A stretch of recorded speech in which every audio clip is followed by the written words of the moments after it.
नमस्कार दोस्तों, ये हमारा पार्ट 2 वीडियो है। पहले पार्ट में हम लोग क्लास 11th के बायोलॉजी के फर्स्ट पार्ट देख रहे थे, जिसमें हम सजीव और निर्जीव के बारे में आपको बताए थे। आज हम लोग देखेंगे जीवधारियों के विशिष्ट लक्षण, या कहें तो ये सजीवों के विशिष्ट लक्षण का पहचान हम लोग करेंगे। तो सबसे पहले हम लोग वृद्धि को लेते हैं। ग्रोथ वृद्धि होता है, हमको ये जाँच करना है इसमें कि क्या वृद्धि केवल सजीवों में होता है या निर्जीवों में होता है। तो देखेंगे, अगर केवल सजीवों में होगा तो इसे हम विशेष लक्षण कहेंगे, अगर निर्जीव में होगा तो इसे हम विशिष्ट लक्षण नहीं कहेंगे। आइए चेक करते हैं इसको, वृद्धि को, कि क्या ये केवल सजीवों में ही वृद्धि होता है कि निर्जीवों में ही वृद्धि होता है।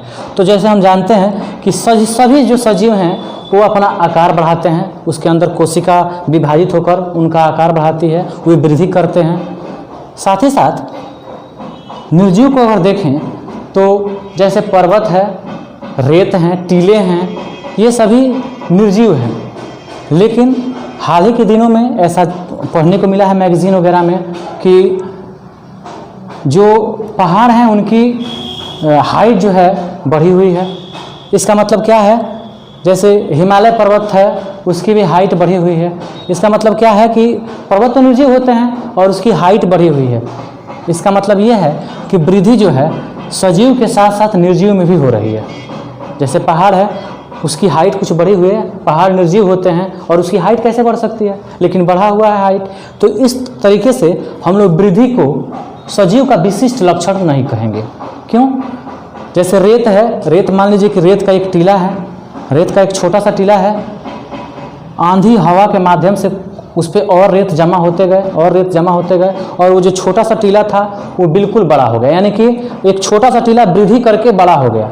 यानी कि रेत क्या होते हैं, रेत निर्जीव होते हैं और वो वृद्धि करके बड़ा टीला बन गया। इसका मतलब वृद्धि को हम लोग सजीव के विशिष्ट लक्षण को में नहीं रखेंगे। चलिए, इस आधार पर हम लोग कह सकते हैं कि वृद्धि सजीव के साथ साथ निर्जीव में हो रहा है, इसलिए वृद्धि को हम लोग विशिष्ट लक्षण में नहीं रखेंगे। दूसरा पॉइंट है हम लोग का जनन रिप्रोडक्शन होता है। इसमें हम लोग जानते हैं कि सभी सजीव अपना संतान उत्पन्न करने के लिए जनन करते हैं, या यूँ कहिए तो संतान उत्पन्न करना ही जनन कहलाता है।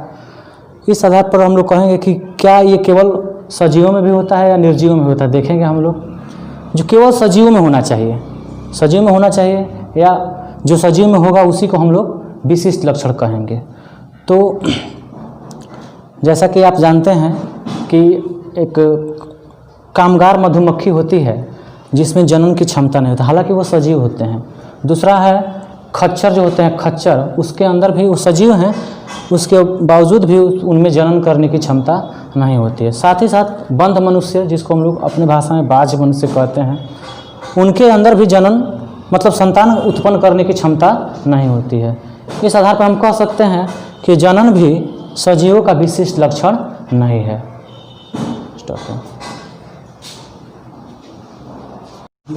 इस आधार पर हम लोग कह सकते हैं कि वृद्धि और जनन सजीवों का विशिष्ट लक्षण नहीं होता है। वृद्धि और जनन सजीवों का विशिष्ट लक्षण नहीं होता है। तीसरा है उपापचय। उपापचय शरीर में होने वाले समस्त रासायनिक क्रियाओं को उपापचय क्रिया कहते हैं। शरीर में होने वाले समस्त रासायनिक क्रियाओं को उपापचय क्रिया कहते हैं। यह केवल सजीवों में होता है, यह केवल सजीव में होता है। निर्जीव में ये क्रिया, उपापचय की क्रिया नहीं होती है। इस आधार पर हम लोग कह सकते हैं कि उपापचय जो है सजीव का विशिष्ट लक्षण है, क्योंकि ये उपापचय क्रिया केवल सजीव में होता है। तो सजीव में होने वाला हम लोग का पहला लक्षण मिल गया।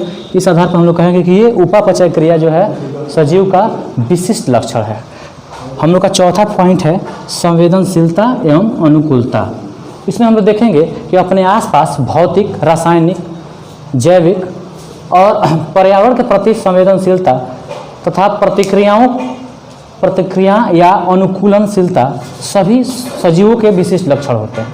इस आधार पर हम कह सकते हैं कि संवेदनशीलता एवं अनुकूलता भी सजीवों का विशिष्ट लक्षण होता है। यानी कि ये भी सजीव का क्या होता है, विशिष्ट लक्षण होता है। तो अभी तक हम जाने कि वृद्धि, जनन ये सजीवों का विशिष्ट लक्षण नहीं होते हैं। इसका आधार भी हम बता चुके हैं। तीसरा आप लोग का है उपापचय क्रिया। ये क्रिया जो होती है इस सजीव के शरीर में मतलब जो भी सजीव हैं उनके अंदर ये उपापचय क्रिया होती है। इस आधार पर हम कह सकते हैं कि ये जो उपापचय क्रिया है ये सजीव का विशिष्ट लक्षण है, ये निर्जीव में नहीं होता है। चौथा हम लोग का पॉइंट है संवेदनशीलता एवं अनुकूलता, ये भी केवल सजीव में होता है। ये पर्यावरण के प्रति संवेदनशीलता तथा प्रतिक्रियाएं और अनुकूलनशीलता सभी जीवों के विशिष्ट लक्षण होते हैं इसके अंदर। इसलिए इस आधार पर हम कह सकते हैं कि संवेदनशीलता एवं अनुकूलता सजीव के विशिष्ट लक्षण है। पांचवा पॉइंट हम लोग का है जीवन चक्र, लाइफ साइकिल। सभी सजीव एक निश्चित जीवन चक्र से अनुसरण करते हैं। जैसे जन्म लेने के बाद वो वयस्क होते हैं, जैसे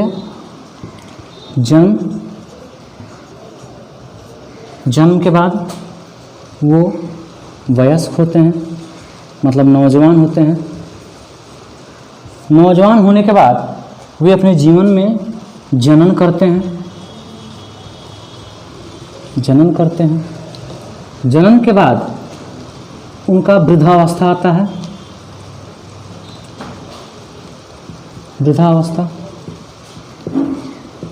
वृद्धावस्था होता है।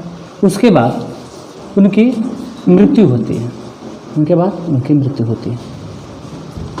ये केवल सजीवों में ही होता है।